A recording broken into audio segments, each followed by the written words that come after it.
ते जे गाळे बांधकाम केलेलं आहे, मला वाटतं 3 वर्षापासून तसंच बांधून पडलंय. त्याचं उद्घाटन तुम्ही का करत नाहीत? करून दाखवा म्हणा. उद्घाटन करू शकत नाहीत कारण ते गायरान जमिनीत आहे. आणि सुप्रीम कोर्टाचे नागप्पा गुंडप्पा विश्वप्पा या बाबतीमध्ये आणि पंजाबच्या एका ग्रामपंचायतीच्या बाबतीमध्ये अतिशय कडक सुप्रीम कोर्टाची ऑर्डर आहे.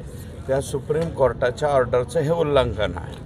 अण्णा, अजून एक प्रश्न की तुम्ही वारंवार शिरसाळ्याचा उल्लेख करत सदस्यांची सुद्धा घरं अतिक्रमणात आहेत असं सुद्धा उल्लेख केला. 14 का काय लोकांच्या अतिक्रमणात? 17 सदस्यापैकी किती? 17 पैकी 14. 17 पैकी 14 सदस्य गायरान जमिनीचे आहेत. बहुमत आहे. हां, बहुमत आहे त्यांचं. गायरान जमिनीवाल्यांचं बहुमत आहे आणि बहुतेक हे गायरान जमिनीवालेच काही लोक असावे. अण्णा, अशा लोकप्रतिनिधींना इथपर्यंत थांबवणं कसं पाहता? कारण तुम्ही मगाशी म्हटले होते की त्यांना देखील आष्टीला यायचंय. नाही. आष्टीला यायचं. आम्ही आष्टीला आल्याच्या नंतर काळे झेंडे दाखवू, परंतु रस्त्याच्या कडेला बाजूला उभं राहून असं गाड्याला आडवं जाऊन नाही, बरं का. लोकशाही मार्गाने काळे झेंडे दाखवू.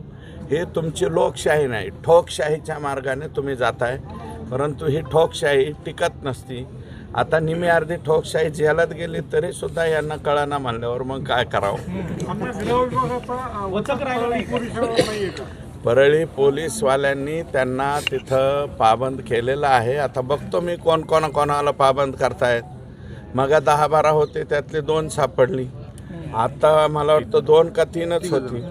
ते 3 जण सुद्धा पोलिसांना गाडीत घालता येणार अशा पद्धतीने